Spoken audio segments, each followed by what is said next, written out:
Rise and shine! Anak? Yes, it's me. Welcome back to your health. Ikaw talaga, ha? Muntik mo na akong ipahamak, ha? Pero buti na lang na ibalik kita sa lunggang to. At sisiguraduhin ko na hanggang sa kahuli-hulihan ng hininga mo, hindi ka na makakalabas dito. Si Ador. Anong ginawa niyo kay Ador? Sino yun? May kasama po sa lalaki kanina. Oh, asan na? Binaril ko po, kaya iniwan ko na sa kasada. Ano? Hindi pwede. Anak, balikan niyo siya. Puntahan niyo siya. Dalhin siya sa ospital. At bakit? Bakit naman namin siya pag-aaksiyahan ng panahon para gawin yon? Tatay mo siya.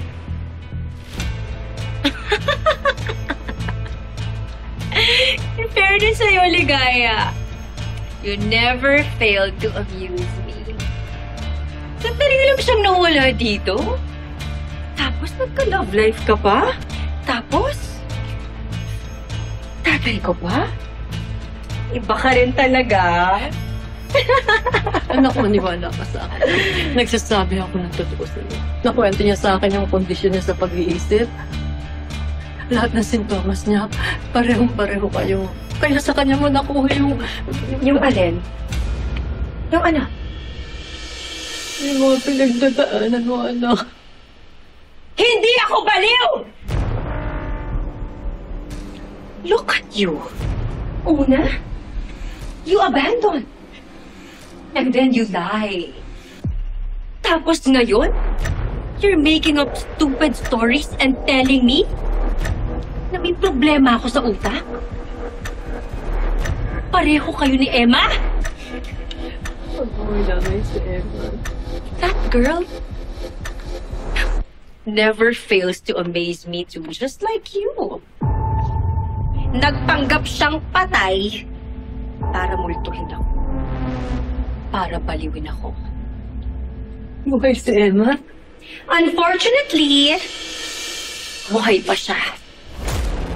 Pero wag ka muna mag-celebrate. Because I'm still out to get your favorite daughter. Anak, tama na. Hindi ko sa pakin. Tama na. Tanggalin mo na yung galit sa puso mo. Dadalawa na lang kayo. Kapatid mo siya. Tumahimik ka! Kaloy! Umalis ka na, Kaloy. Dumaan ka sa likod at siguraduhin mong huwag kang gagawa ng ingay. And as for you, Ligaya, thank you for finding your way back into me. May naalis na naman sa listahan ko ng mga kailangan kong gawin. Kaya ngayon, ang gusto kong gawin mo, magpalakas ka. Ipunin mo lahat ng energy mo. Dahil kakailanganin mo yan sa mga gagawin ko pa sa'yo. Because I will make sure every tear, every scream, and every pain, sisiguraduhin ko na mararamdaman mo. Rest well.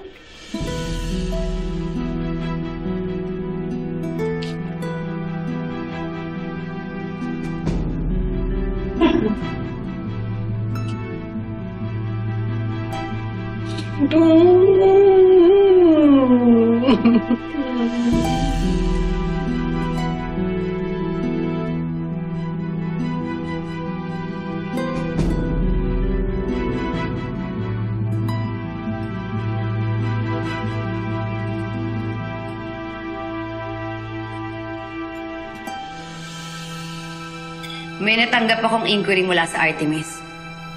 Kumpanya yun ni Olive na pinapatakbo ngayon ni Jade.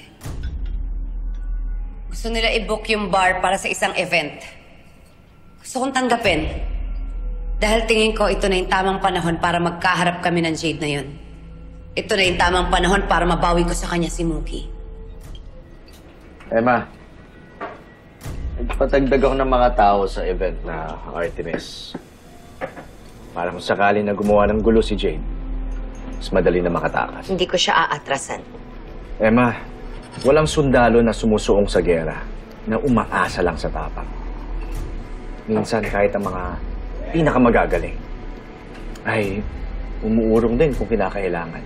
Hindi dahil duwag sila, pero dahil matalino sila. Nag-iisip. Handa ka lumaban. Kita ko naman eh. Pero wag mo kakalimutan. Ang kaaway mo, handa rin siya. At minsan, ang mga may saltik sa ulo, sila pa ang mas sabik na manalo. Eh, tandaan mo, pareho may pinaglalaban ng dalawang kampo. Sa kaso ninyong dalawa, si Muki yan. Parehas niyong gusto manalo. Eh, huwag ka makakampante. Makakampante lang ako kapag nasa akin na si Muki.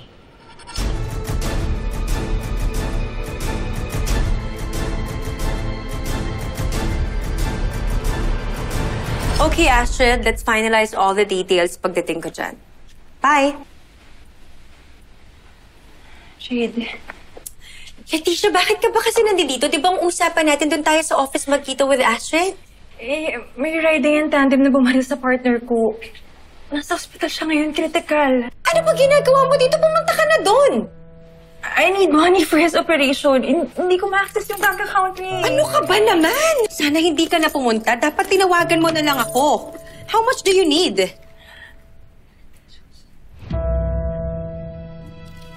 Here. Good as cash yan. Sige na. Umalis ka na. Take care of your business. I'm gonna be fine. Ano ka? I'll be fine. Everything's okay. My meds are working well. Ligaya is back. And nandiyan na rin si Ashrid para asikasuhin ang mga bagay-bagay sa Artemis.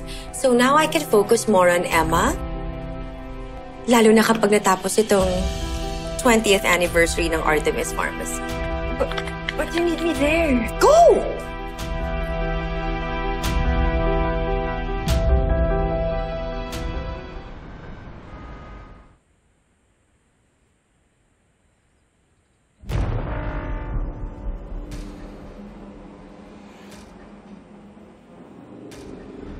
Napakaganda mo.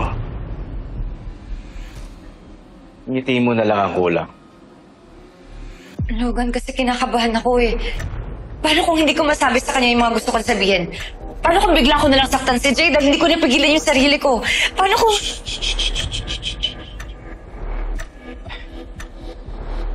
Relax ka lang.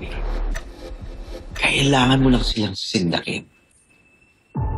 Pakita mo na buhay ka. Na ngayon hindi ka na magpapatalo. At handang-handa ka na para bawiin ang anak mo.